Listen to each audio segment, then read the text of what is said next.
I am crucified with Christ. Nevertheless I live, yet not I, but Christ liveth in me. And the life which I now live in the flesh, I live by the faith of the Son of God, who loved me and gave himself for me.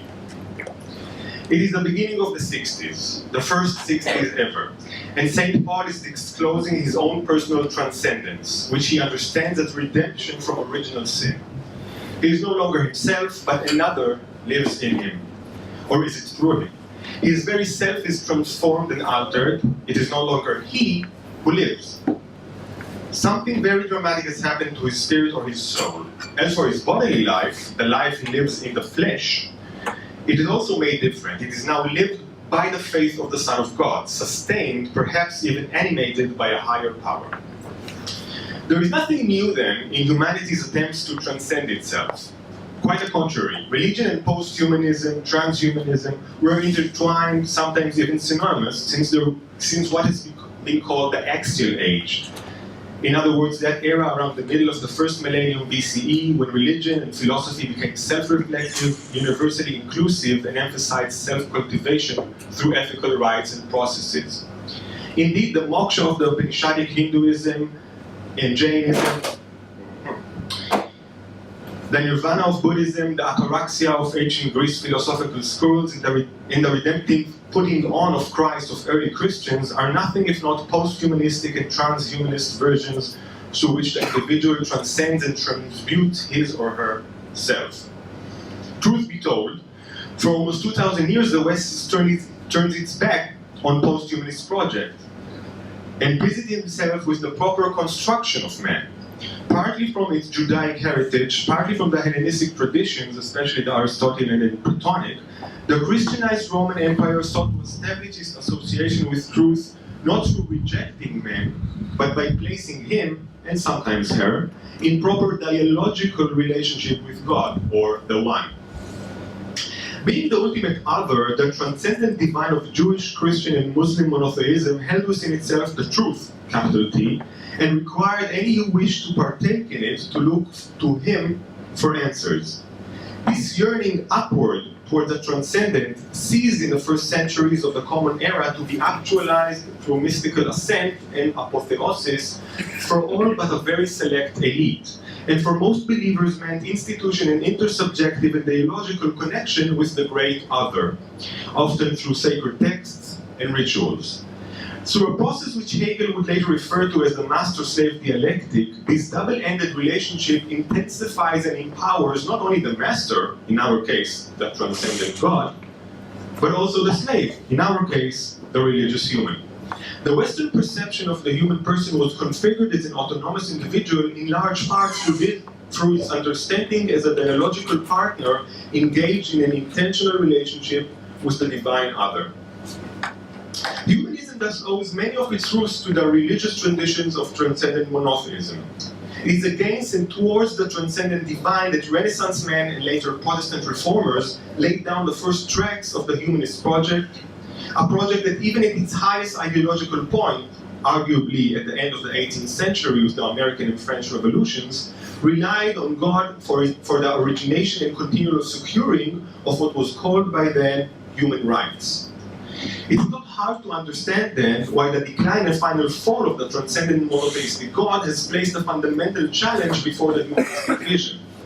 The destruction of the transcendent idea, brought about by the consolidated processes of the rise of naturalistic perception of the universe, the demystification of life caused by scientific revolution, the argumentation of inner-worldly and subjective sources of morality and authority, such as rational analytic thinking or inner, spontaneous, and natural feelings and passions, made the idea of a transcendent God either unnecessary or unthinkable, and brought about wide-ranging unbelief on the one hand and a very different kind of religion on the other. It is to that last kind of religion which I would like to turn now, as I would like to propose that it is mutual to postmodern spiritual search as displayed in the contemporary spiritual milieu, sometimes referred to as the New Age, and to the different groups engaged in a transhuman soteriological quest based on technological achievements and scientific or pseudoscientific assumptions. Now, when referring to religious characteristics of the technological quest for the improvement and transcendence of man, I'm not just addressing the clear points of resemblance between ideas such as Ray Kurzweil's singularity and monotheistic messianism. As can be understood by Kurzweil's 2005 book's title, The Singularity is Near When Humans Transcend Biology, there is not even an attempt to camouflage the clearly messianic patterns of discourse. I am also not speaking about groups such as realists, the immortalists, the techno-pagans, or the Luciferians, all having distinct religious themes and characteristics and displaying clear and even conscious use of religious symbols and ideals. I am referring rather to the structure of this religious quest, its form more than its content. For it is the form of religion that has fundamentally changed over the last few centuries in the West, leading to a process of secularization that is much more post-theism than atheism.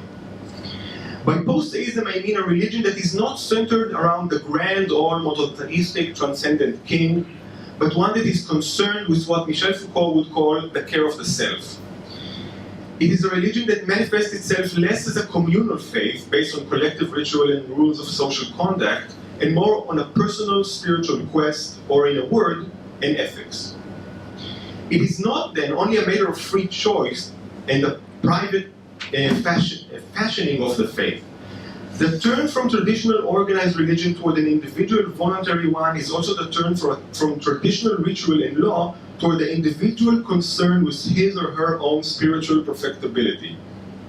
It is this change which we must note well, for it is this which ties the contemporary spiritual scene to the post- and transhuman projects at this time. Now, to understand this religious metamorphosis, we must appreciate the dramatic consequences of the loss of the transcendent monotheistic God.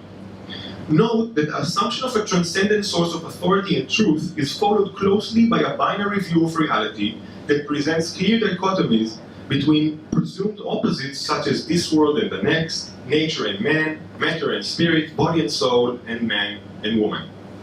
Moreover, in order to appropriately obey our God, we must fully embrace only one part of each binary couple and seek divine truth by rejecting the latter and yearning, as it were, up and away from our earthly existence. The elimination of the transcendent God has made this worldly reality the focus of our religious life. It is our present condition in which we must seek truth and redemption, should the phenomenal world as we see it, be it nature, our body, our mind, or our feelings. A system of ethics which regularly includes moral tenets and meditation practices is supposed to bring us, by adhering to it, to full realization of religious redemption, be it spiritual liberation or unification with nature or whatever we might assume.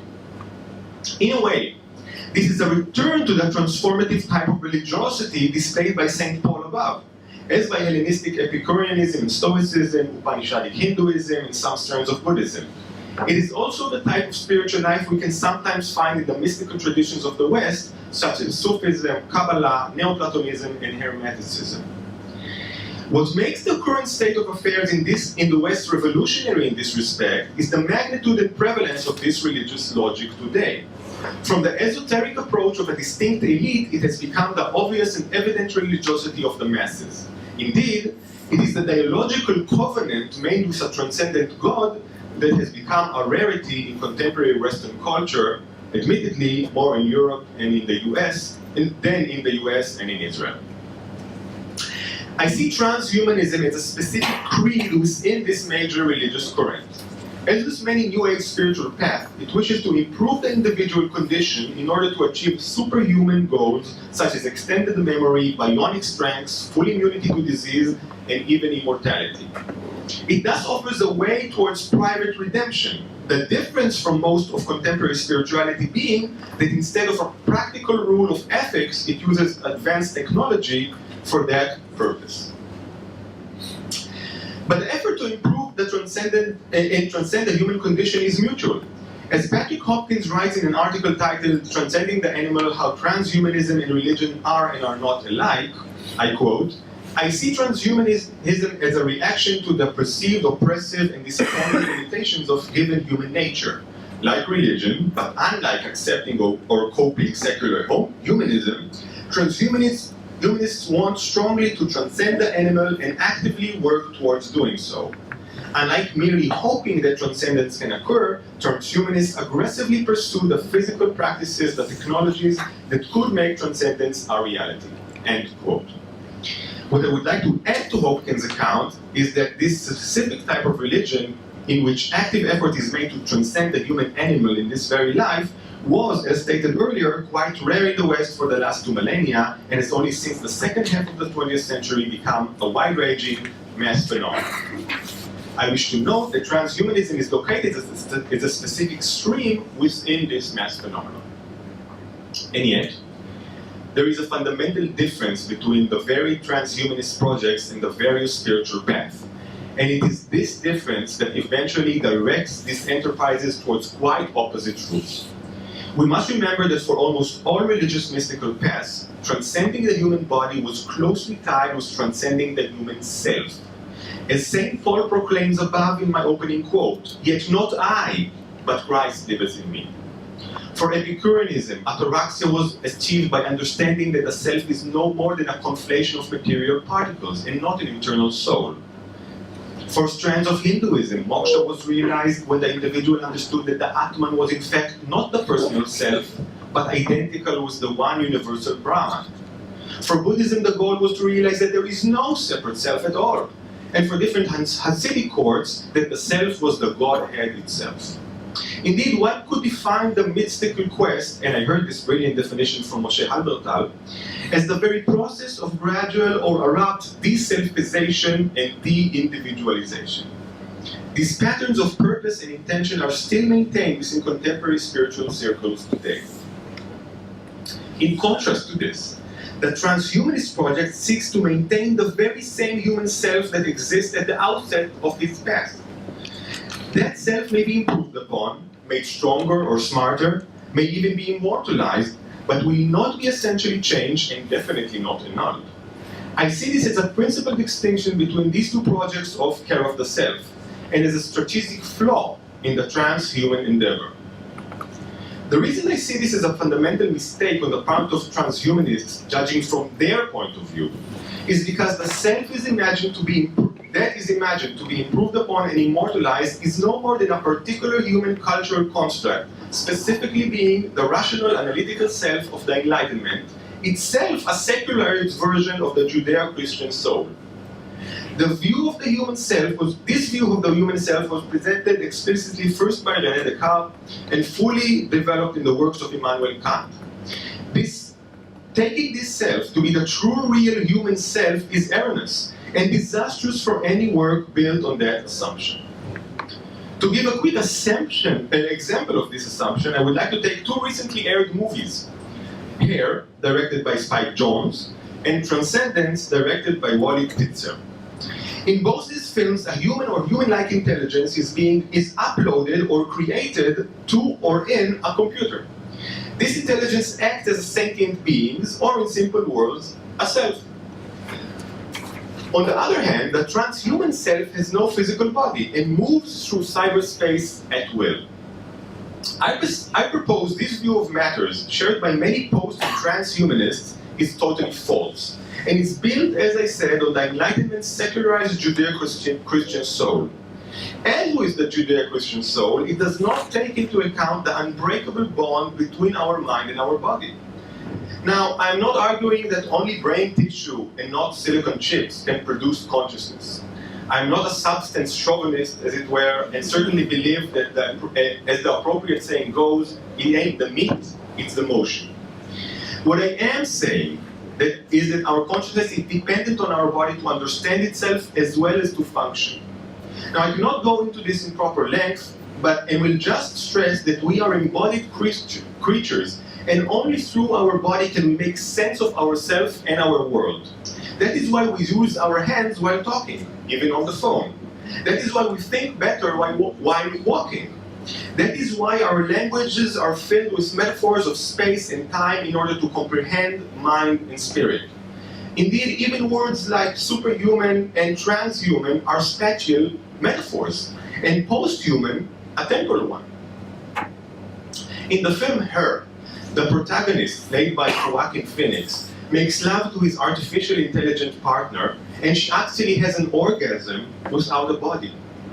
I think the very fundamental ways in which our body affects our feelings, emotions, and consciousness, and in which these are dependent on it, are mistakenly ignored in this post-human fantasy. To understand how much we are indebted to our Judeo-Christian soul when we imagine an out-of-body consciousness, I would like to suggest we try to imagine a cow's consciousness being uploaded to a supercomputer. At first glance, it must be considered easier to upload a cow's consciousness to a computer than to do so to a human consciousness, a cow's consciousness being that much simpler. But we are unsuccessful in imagining a cow's self living a virtual life within cyberspace. I believe we are unsuccessful in this because we grant special status to the human mind, and that because our view of it, as said, is the Enlightenment, secularized Judeo-Christian soul. When the female protagonist in Transcendence, played by Rebecca Hall, talks about her partner, played by Johnny Depp, and claims that, quote, his mind is a pattern of electrical signals, we can upload his consciousness, end quote.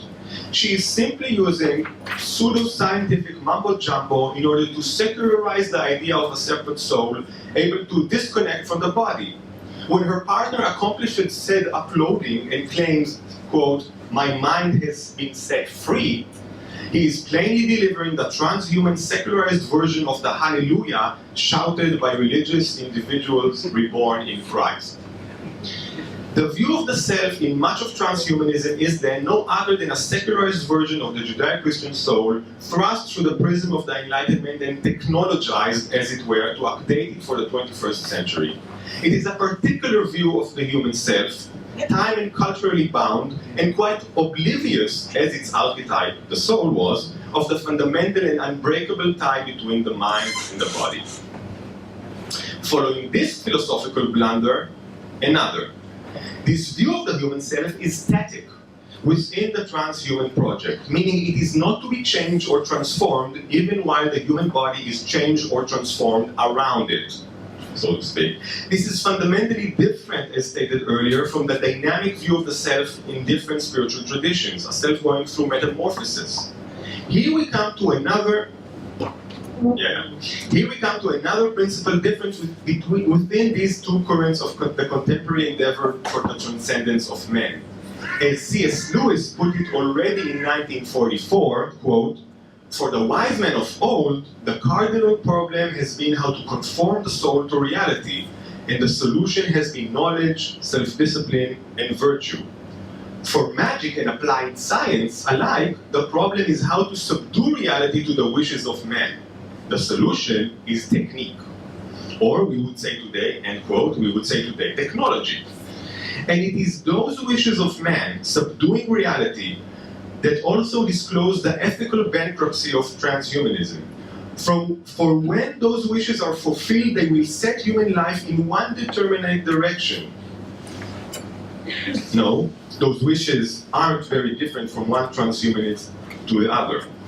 Thus, changing reality instead of ourselves, we will perpetuate the dictatorship of ourself as it is today, reducing choices and options for alternative lifestyles and setting the standard for any human existence to come.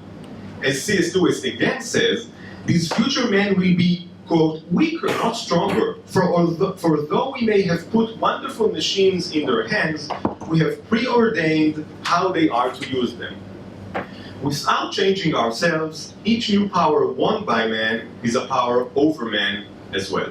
Thank you very much.